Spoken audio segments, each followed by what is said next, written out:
J'ai compris presque tout de suite, dès l'annonce de son arrestation, j'ai compris qu'il était en grand danger, qu'on ne le revoit jamais. Hein.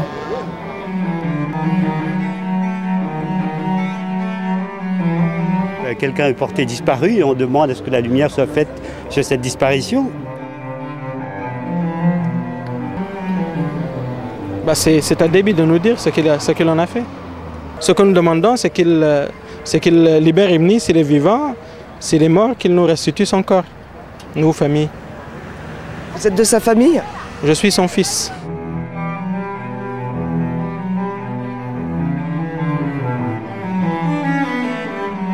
Pour que la famille puisse faire son deuil, il faut absolument que le gouvernement tchadien puisse restituer le corps à la famille. Je suis là pour manifester mon soutien à la famille et à mon ami. Et voilà. C'est quand même assez préoccupant lorsqu'on voit que les opposants démocratiques commencent à disparaître. Et au moment de sa disparition, donc, je fais partie du groupe de mathématiciens français qui a lancé une pétition pour demander la vérité sur son sort, et on continue en demandant la vérité et la justice. La vérité n'a pas été faite, au contraire, la commission a dédouané Idriss Déby. Tous ceux qui luttent pour la démocratie en Afrique, ils en font souvent les frais. C'est des tracts que je diffuse.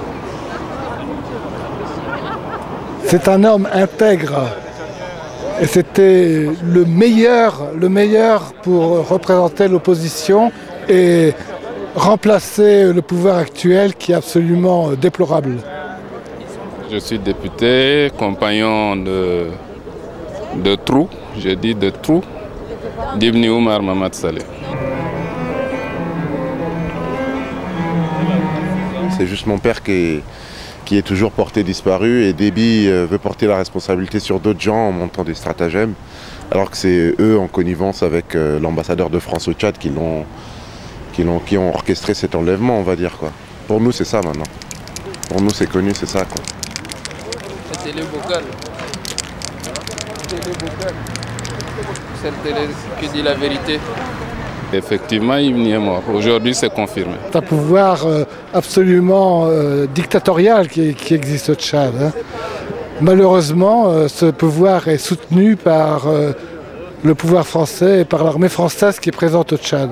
Ibni, lorsqu'il a été arrêté, les forces militaires françaises étaient sur le terrain et avaient la maîtrise de la capitale, donc ils pouvaient renseigner les autorités et intervenir pour que ce qui s'est passé, c'est-à-dire le fait qu'Ibni soit kidnappé et qu'il ait disparu, n'arrive pas.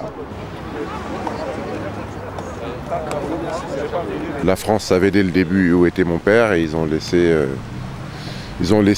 voulu gagner du temps, quoi. Ils ont laissé passer le temps, et ah bah là on est un peu dans une sorte d'impasse. A-t-il été exécuté? Est-il mort des suites de ces tortures? Ça, Dieu seul le sait.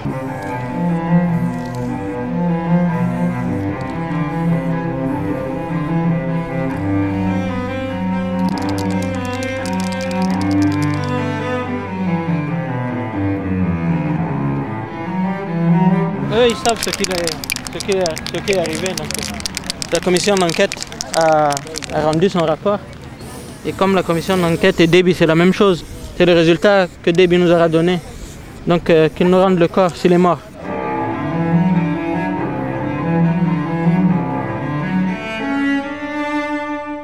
L'État français savait ce qui s'était passé depuis au début, quoi. Et malgré la pression des mathématiciens du monde entier, malgré toutes les pressions qui ont été organisées, ils ne nous ont pas dit ce qui s'est réellement passé. Il a été enlevé par les forces du gouvernement et il est clair aussi que son sort a certainement été décidé au plus haut niveau au Tchad. Selon la commission d'enquête de N'Djamena, il est mort. L'armée française est l'allié stratégique de l'armée tchadienne qui, sans l'armée française, l'armée tchadienne serait depuis longtemps dépassée par les opposants, y compris par l'opposition armée. Hein.